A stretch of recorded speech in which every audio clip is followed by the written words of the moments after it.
promised, we are starting with the exemplar. So I am going to pick up tricky questions, right? And besides that, if you have some doubts, you can let me know. Okay, now let's start with this question.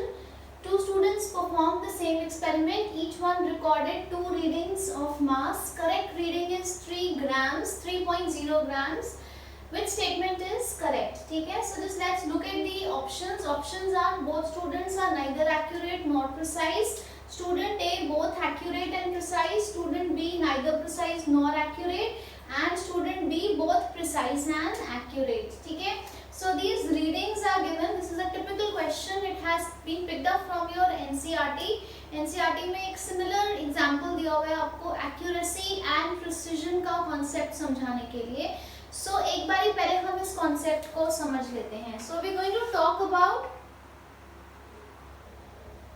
accuracy versus precision.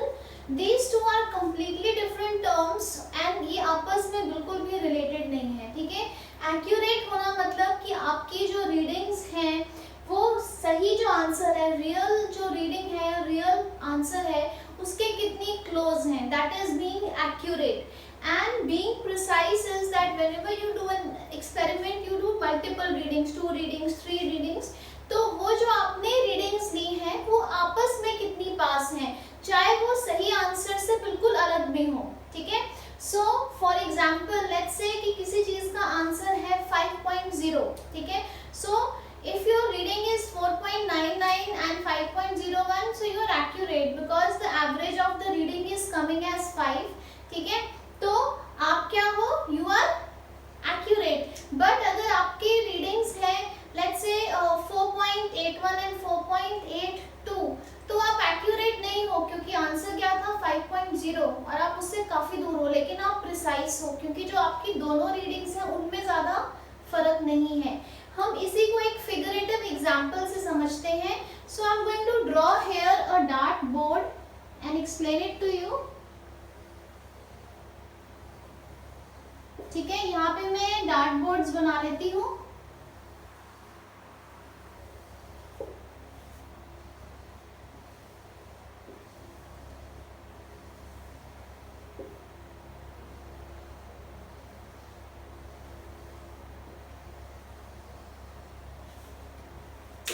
So ideally जब आप इस पे shoot करते हो dart board में, तो आपका target क्या होता है, this inner circle is the target.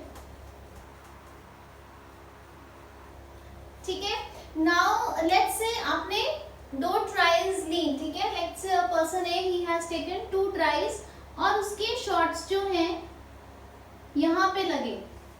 ठीक है, सो इन दिस केस यहीं पे मारना था, यही टारगेट था और टारगेट के ही ऑलमोस्ट पास लगे. So this person is accurate, number 1. Number 2, वो जो उसके दोनों शॉट्स हैं वो एक दूसरे के काफी पास हैं. ठीक है, so he is precise also. So this is an example of being accurate and precise. ठीक है, now let's take another example. Let's say person has shot और उसका एक शॉट यहाँ पे लगा और एक शॉट यहाँ पे लगा. ठीक है, सो इसके जो शॉट्स हैं वो असली टारगेट से तो दूर हैं. सो ही इज नॉट एक्यूरेट. ठीक है, तो ही इज नॉट एक्यूरेट. ठीक है, लेकिन ये जो दोनों इसकी शॉट्स हैं ये एक दूसरे के काफी पास हैं. सो ही इज प्रिसाइज. ठीक है, एक्यूरेट नहीं है लेकिन प्रिसाइज है. ठीक है, now let's look at the third case. अब बंदा शूट करता है और उसके यहाँ पे शॉट्स लगे. ठीक है, so if you take an average out, so it's quite close to the target. So he is accurate. पर इनमें आपस में काफी फर्क है. So he is not precise. So he is not precise. ठीक है, प्रिसाइज नहीं है बट एक्यूरेट है. ठीक है, नाउ लेट्स से एक इसका शॉट यहाँ पे लगता है और एक शॉट यहाँ पे लगता है. टारगेट के तो है ही नहीं पास, so he is not accurate. और आपस में भी काफी दूर है, so he is not precise. ठीक है, so I hope this example helped you understand the difference between accuracy and precision and what these concepts are. Now let's come back to the question.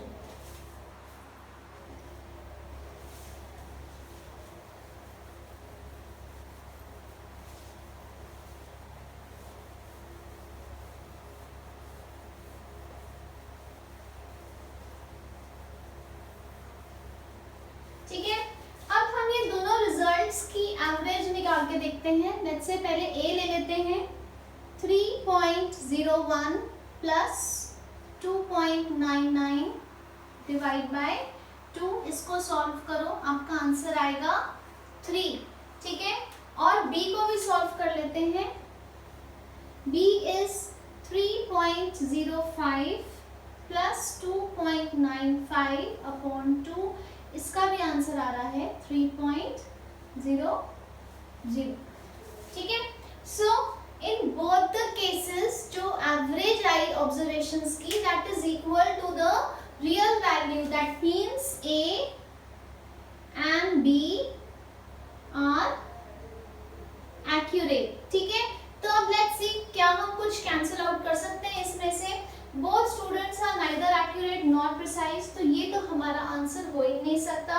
ठीक है, और student B neither precise nor accurate, ये भी नहीं हो सकता. ठीक है, now option B is student A is accurate and precise and option B is student B is accurate and precise. Now let's look at the precision of these two people. ठीक है, अगर आप ए में देखो, ठीक है, सो ए में कितना फर्क है रीडिंग्स में. What is the difference in the reading? So if you do 3.01 minus 2.99, it is coming as 0.02. और अगर आप इन दोनों की रीडिंग्स का डिफरेंस देखो, ठीक है, 3.05 and 0.95, it is coming as 0.1. तो किसकी रीडिंग्स काफी क्लोज है? ए की रीडिंग्स काफी क्लोज है. So A is precise also and B is not precise. ठीक है, and B is not precise. तो हमारा आंसर क्या हो जाएगा? Student A is both accurate and precise. So the answer is option B. Clear है? So now next let's move on to the next question. So this is the next question. एक 500 ml solution है जिसकी molarity दी हुई है 5m and it is diluted to 1500 ml. मतलब उसमें पानी डाला और उसकी न्यू वॉल्यूम क्या है 1500 ml. What is the molarity of the solution obtained? ठीक है, so कैसे सॉल्व होएगा? m1 v1 is m2 v2. Now let's fill all these four readings. आपका m1 कितना है 5m, V1 कितना है 500 ml, M2 is something that you need to find out and V2 is 1500 ml. ठीक है, इस पर्टिकुलर केस में आप ये फॉर्मूला लगाओगे पर दोनों को लीटर्स में, दोनों वॉल्यूम्स को लीटर्स में कन्वर्ट करने की जरूरत नहीं है क्योंकि जब आप दोनों तरफ डिवाइड बाय 1000 करोगे दे विल कैंसिल आउट. ठीक है, तो इसी में ही डाल दो 5 into 500 is m2 into 1500. तो आपका m2 क्या हो गया? m2 हो गया 5 into 500 upon 1500. ठीक है, so 5 1 5 3 is a 15. So this is 1.66 m. ठीक है, तो आपका आंसर क्या आ गया? B option. क्लियर है? So let's move on to the next question.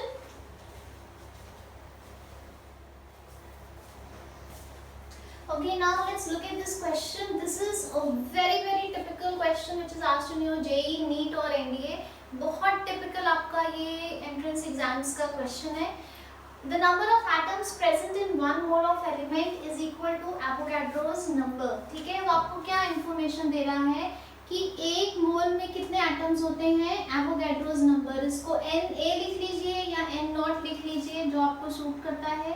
और वो कितना आता है 6.022 into 10 raised to power 23 atoms. So the given information is कि अगर एक मोल में इतने एटम्स होते हैं, which of the element contains greatest number of atoms, कि 4 ग्राम्स हीलियम या 46 ग्राम सोडियम या 0.4 ग्राम्स कैल्शियम या 12 ग्राम्स हीलियम में से किसमें सबसे ज्यादा एटम्स हैं। ठीक है, तो अगर एक मोल में एवोगैड्रोस नंबर एटम्स हैं दैट इज 6.022 into 10⁻23, तो n मोल्स में कितने होंगे, n into एवोगैड्रोस नंबर। ठीक है, तो हम बेसिकली ये फंडा लगा सकते हैं, बट ना यहाँ पे अब आपको नंबर ऑफ मोल्स नहीं दिए हुए, आपको वेट दिए हुए हैं। ठीक है, तो एक छोटी सी चीज करके दिखाती हूँ। ठीक है, जैसे आपने निकालना है कि 4 ग्राम्स हीलियम में कितने एटम्स हैं, तो कैसे निकालोगे, number of moles is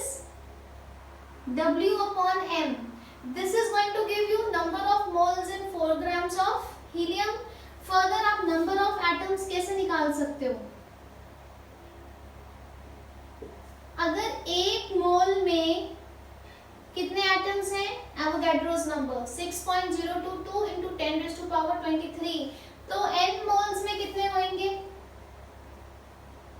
n moles में हो जाएंगे n into एवोगैड्रोस नंबर, और फर्दर n क्या है आपका, n है W/m।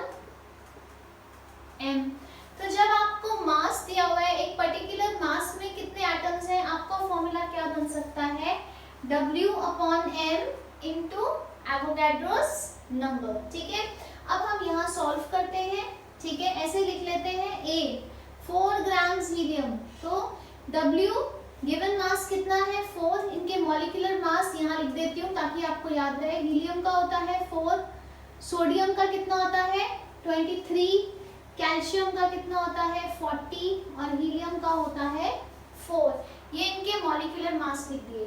तो 4 ग्राम्स हीलियम में कितने एटम्स हैं, हीलियम के W/m that is 4 given mass, 4 molecular mass into Avogadro's number. ठीक है, उसके बाद B 46 is the given mass, atomic mass sorry कितना है 23 into Na। Option C 0.40 over 40 into Na and 12 over 4 into Na। ठीक है, इसको सॉल्व करो, ये 1 हो गया, ये 2 हो गया। ठीक है, ये कितना हो गया, this is going to be what, this is going to be 0.10 and this is 3। तो बेसिकली क्या बना आपके पास 1 Na, this is 2 Na, this is 0.10 Na या Na/100 and this is 3 Na। तो सबसे बड़ी टर्म कौन सी है 3, तो आपका आंसर क्या हो गया, आंसर इज D। तो सबसे ज्यादा नंबर ऑफ एटम्स किसमें है 12 ग्राम्स ऑफ हीलियम। क्लियर है, इसको ध्यान से देख लीजिए। So let's move on to the next question.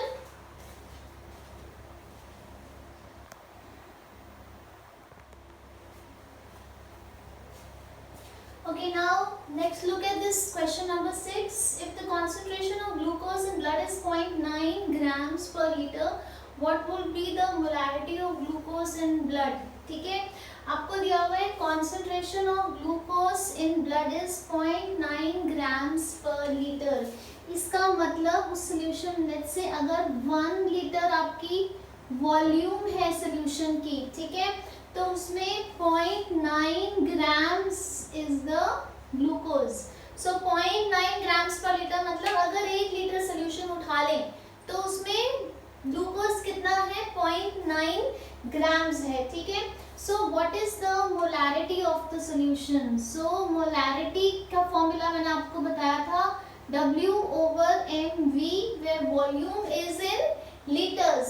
ठीक है, तो कितना हो जाएगा, गिवन मास है 0.9, m इज द मॉलिक्यूलर मास, फटाफट कैलकुलेट कर लेते हैं, C6H12O6 का molecular mass 12 6 72 plus 12 plus 16 6 96 6 4 10।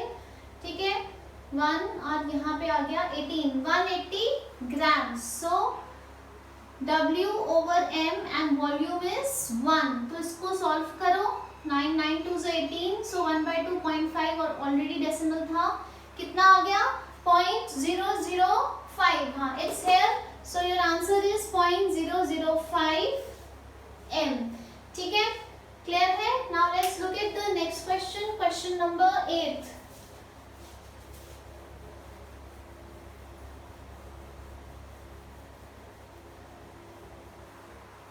So question number 8. 1 mole of any substance contains 6.022 into 10 raised to power 23 atoms या molecule. Number of molecules of H2SO4 present in 100 ml of 0.02 m H2SO4 solution is. तो आपको ये solve करना है, आपने बताना है कि 100 ml of a solution जिसकी मोलारिटी है 0.02 m, उसमें कितने H2SO4 के मॉलिक्यूल्स हैं. A very good question. Okay, छोटी सी चीज जो हमें आगे भी बहुत काम आएगी, जैसे आपकी मोलैरिटी दी हुई है, फॉर्मूला क्या है N/V. ठीक है, V that is volume in litres, N is number of moles. तो कभी आपको ऑलरेडी क्वेश्चन में मोलैरिटी दी हो तो आपको मॉलिक्यूल्स निकालने हैं, चाहे मास निकालना है. ठीक है, छोटा सा फॉर्मूला बन जाता है, number of moles is molarity into volume in litres. ठीक है, तो आपका नंबर ऑफ मोल्स क्या हो गया.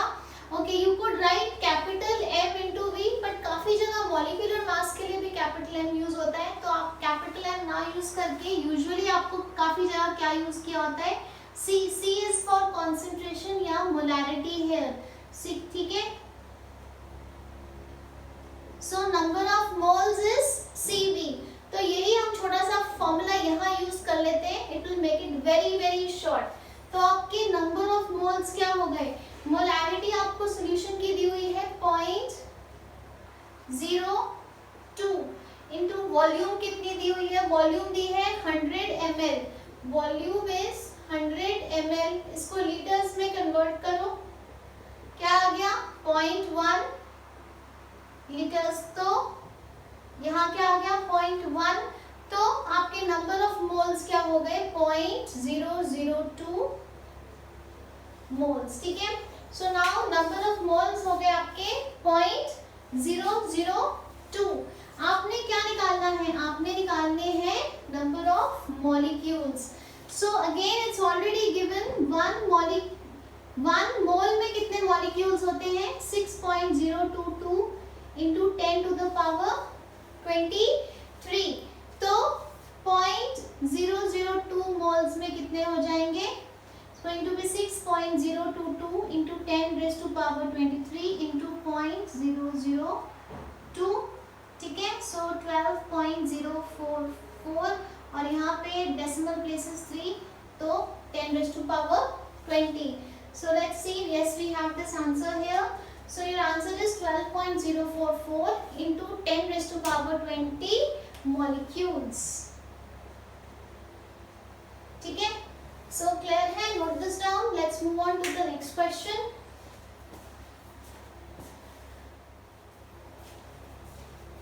Density of a solution is 3.12 grams per milliliter. The mass of 1.5 ml solution in significant figures is. Okay, now let's look at this. Density is mass per unit volume. तो mass क्या हो गया आपका, volume into density. ठीक है, सो निकालिए आप, volume कितनी दी है 3.1, सॉरी वॉल्यूम दी है 1.5 और डेंसिटी दी है 3.12.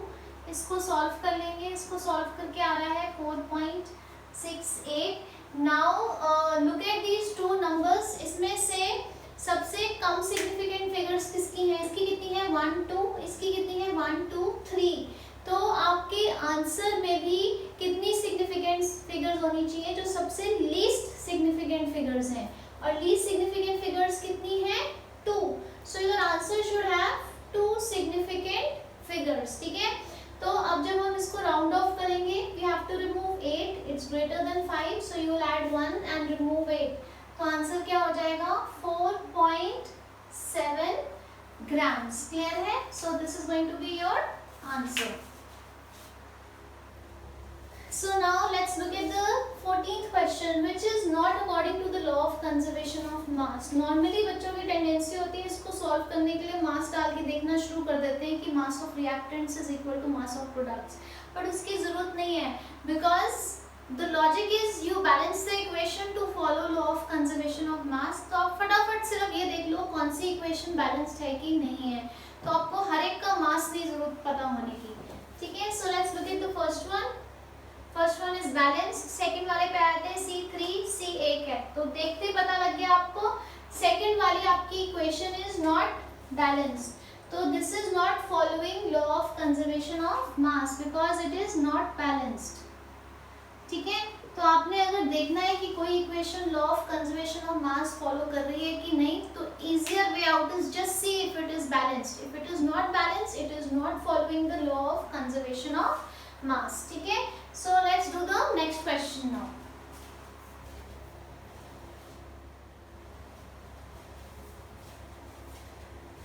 Okay, so this is an MCQ with more than one correct answer. इसमें आपके दो आंसर्स आएंगे क्योंकि दो चीजें पूछी है. This is very very typical question. इस बार के जेई में एक सिमिलर क्वेश्चन आया है, पर उसमें एड ऑन था कि रिजल्टिंग सोल्यूशन का पीएच भी पूछा हुआ था. पीएच का कॉन्सेप्ट आप करोगे आगे इक्विलिब्रियम में, तो उसको सॉल्व ऐसे ही करना था, बस एक लास्ट स्टेप एक्स्ट्रा था. तो बिल्कुल सेम क्वेश्चन था. H2SO4 NaOH की टाइट्रेशन दी हुई थी.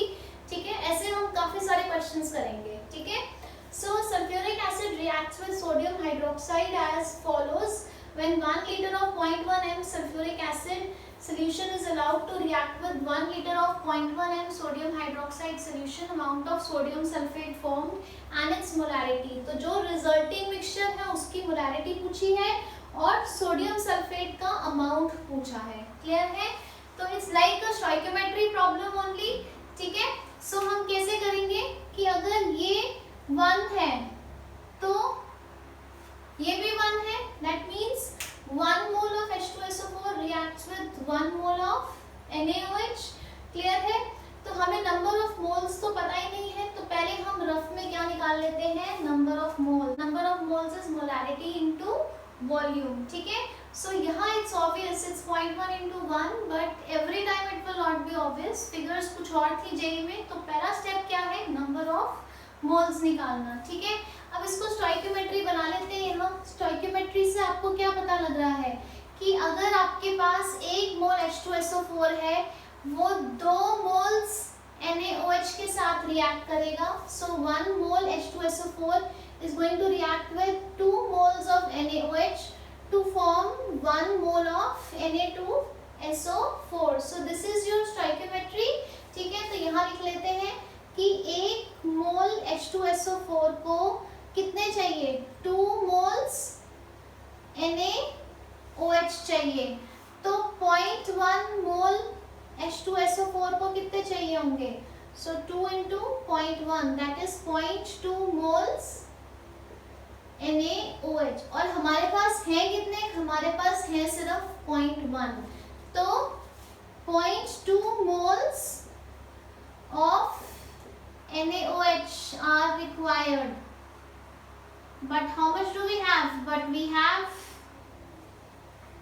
0.1 moles. So हमारा NaOH क्या हो गया, हमारा NaOH हो गया लिमिटिंग रिएक्टेंट. ठीक है, तो एक बार हमने लिमिटिंग रिएक्टेंट आइडेंटिफाई कर लिया. नेक्स्ट हम क्या करते हैं, हम स्टोइकियोमेट्री बिल्डअप करते हैं लिमिटिंग रिएक्टेंट और प्रोडक्ट की. ठीक है, so I'll just rub this part out.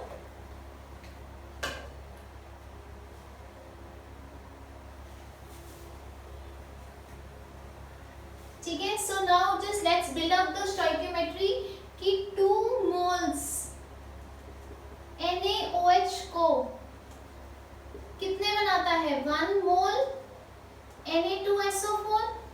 तो 1 मोल NaOH कितने बनाएगा, 1/2 दैट इज 0.5 मोल Na2SO4.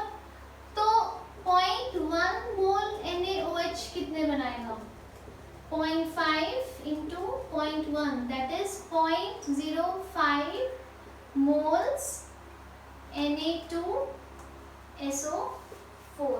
ठीक है, सो यहाँ तक आपको क्लियर है।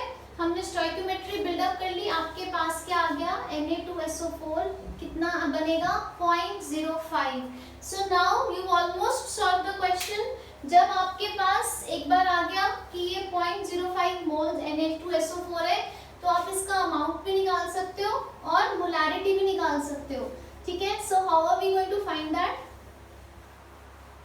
क्वेश्चन रब कर देती हूँ।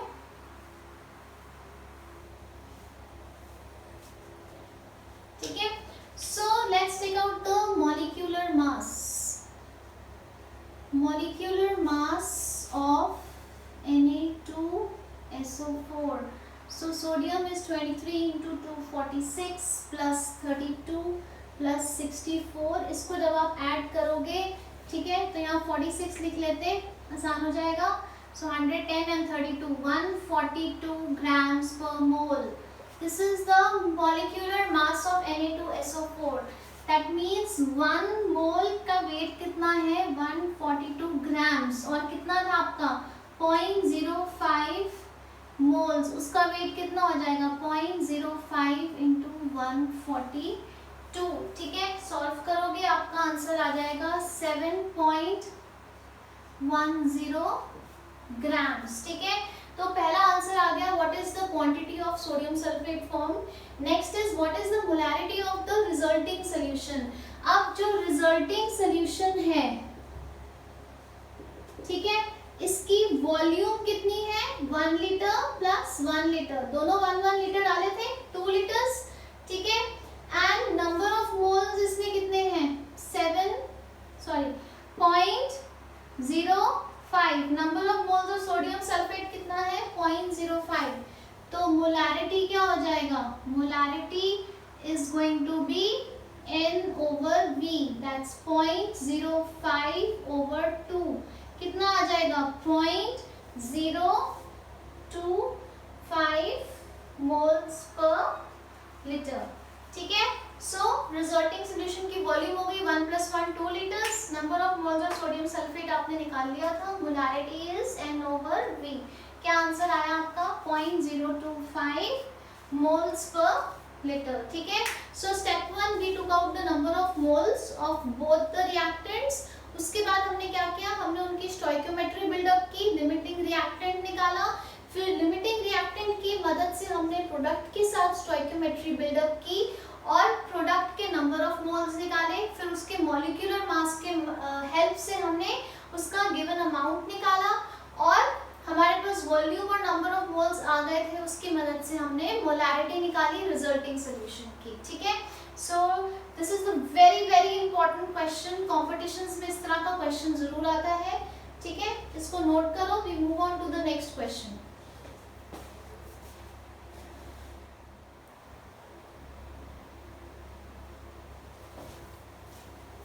Okay, now let's look at this question. Which of the following solutions have the same concentration? 20 grams of NaOH in 200 ml of solution, 0.5 moles of KCl in 200 ml, 40 grams of NaOH in 100 ml and 20 grams of KOH in 200 ml. So basically what you have to check कि इनमें से किसकी molarity same है. So we'll have to solve these. So let's come to the first one. 20 grams of NaOH. तो आपको पता होना चाहिए बेसिकली NaOH का मॉलिक्यूलर मास कितना होता है 40 ग्राम्स। सो इसकी मोलैरिटी या कॉन्सेंट्रेशन कितनी हो गई W/mV, क्योंकि आपको W दिया हुआ था तो हमने क्या फॉर्मूला लगाया W/mV। तो कितना हो गया इसका 20/40 इंटू वॉल्यूम कितनी है 200 लीटर्स में कन्वर्ट करेंगे तो यहाँ डिवाइड बाय 1000, तो नेक्स्ट स्टेप में 1000 ऊपर आ जाएगा। तो I am just skipping that step here. So 1 2 and 3 ये आपके जीरोस कट गए, 2 and 10 डिवाइड बाय 4 2.5 m या मोल्स पर litre. So now come to the next part, that is 0.5 moles of KCl। इसमें ऑलरेडी मोल्स दिया हुआ है तो फॉर्मूला क्या लगा लोगे मोलैरिटी का N/V, क्योंकि आपको N डायरेक्ट दिया हुआ है। 0.5 over volume is 200 ml, again litres में कन्वर्ट किया, ये ऊपर 1000 डाल दिया उसकी जगह, ठीक है, तो आप ये डेसिमल काट दो and let's solve 1 2 and 3 1 2 and 3 so 5/2 into 2.5 m सो ए और बी की तो आ गई सेम, ठीक है। Now let's look at the third part, ठीक है। 40 grams of NaOH, so molarity क्या फॉर्मूला लगाएंगे हम, W/mv, सो 40/40 into 100 और ये ऊपर चला गया लीटर्स में कन्वर्ट करने के लिए 1 2 and 3 सो कितना हो गया 10 m, so C is not equal to A and B, so let's look on to the last part, 20 grams of KOH। तो सबसे पहले KOH का मॉलिक्यूलर मास चाहिए, पोटेशियम इज 39, हाइड्रोजन इज 140 और 16 कितना हुआ 56। तो फॉर्मूला लगाएंगे, molarity is W/mv, given mass is 20, molecular mass is 56, volume is 200, litres में कन्वर्ट किया, ठीक है। इसको आप सॉल्व कर दो, ठीक है। सो 5 2 10 100 अपॉन 56, सो 1.7 1.8 ऐसे आंसर आ जाएगा इसका, ठीक है। इसका आंसर आ रहा है 1.785 m। तो कौन से दो की बराबर है, so these two are equal 2.5 m and 2.5 m। तो आंसर क्या हो जाएगा, A and B have same concentration, ठीक है। Is it clear?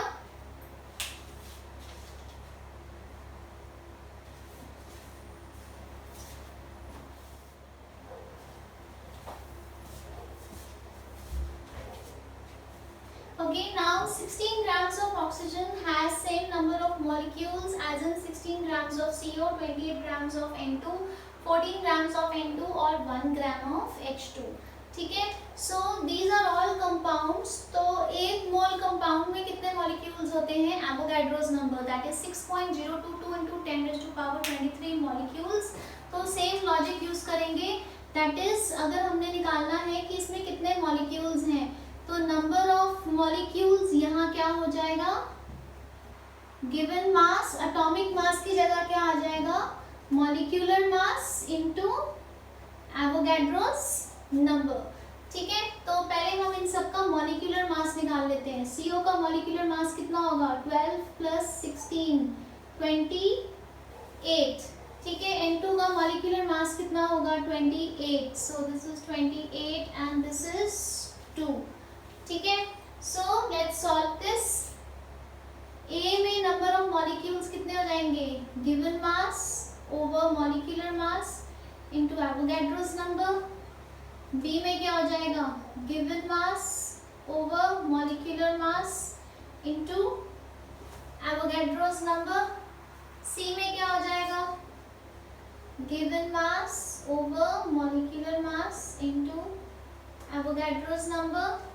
और D में क्या हो जाएगा, your given mass over molecular mass into Avogadro's number, ठीक है।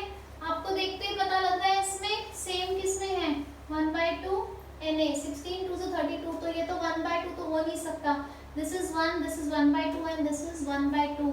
तो सेम नंबर ऑफ मॉलिक्यूल्स किसमें हो गए आपके, C और D में, ठीक है, right. So let's move on to one more question, similar है, that's why I am doing it, थोड़ा सा डिफरेंस है।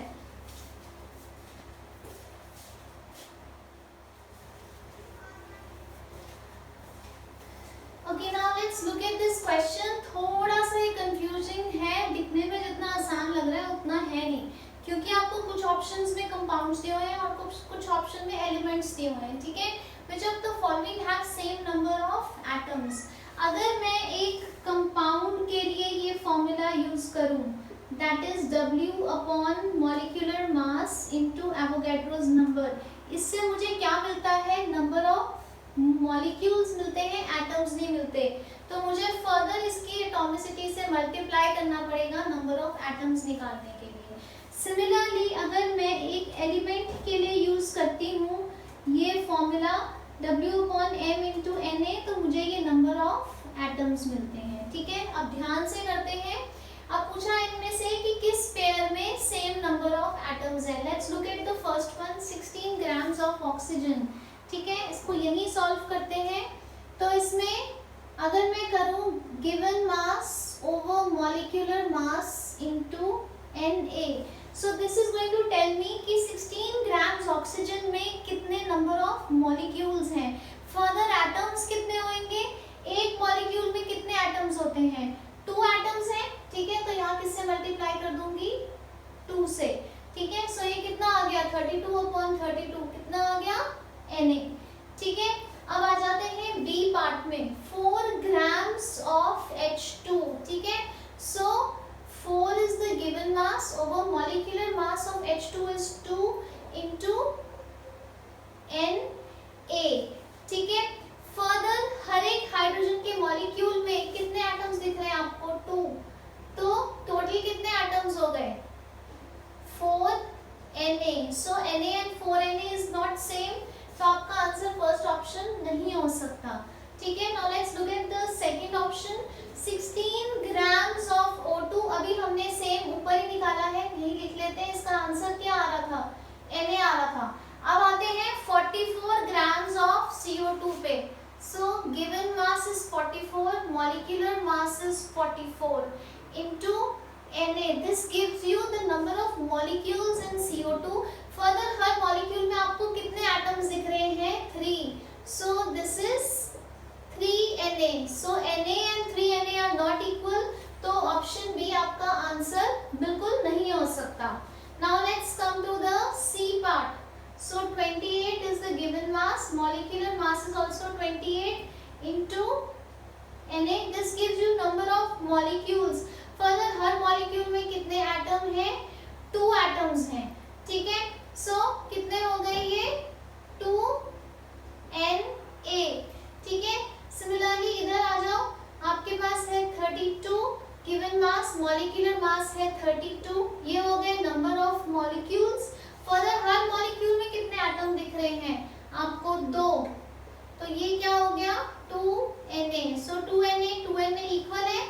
सो इस केस में, दोनों केसेस में नंबर ऑफ एटम्स सेम है, ठीक है। Let's look at the last part, 12 grams of carbon. अब इसमें एलिमेंट ही है तो डायरेक्ट आपको एटम्स ही मिलेंगे, सो ये वाला फॉर्मूला है upon atomic mass into Na, कितना होगा आपका Na आ गया। Similarly 23 grams is the given mass, it is also the atomic mass of sodium into Na, कितना आ गया Na, तो इसमें भी नंबर ऑफ एटम्स आपके सेम है, तो आपका आंसर क्या हो गया, C and D options, they have same number of atoms, ठीक है। So that brings an end to the difficult MCQs in exemplar. इसके besides if you have any doubt in the MCQs or any other question in the exemplar, you can let me know. Thank you.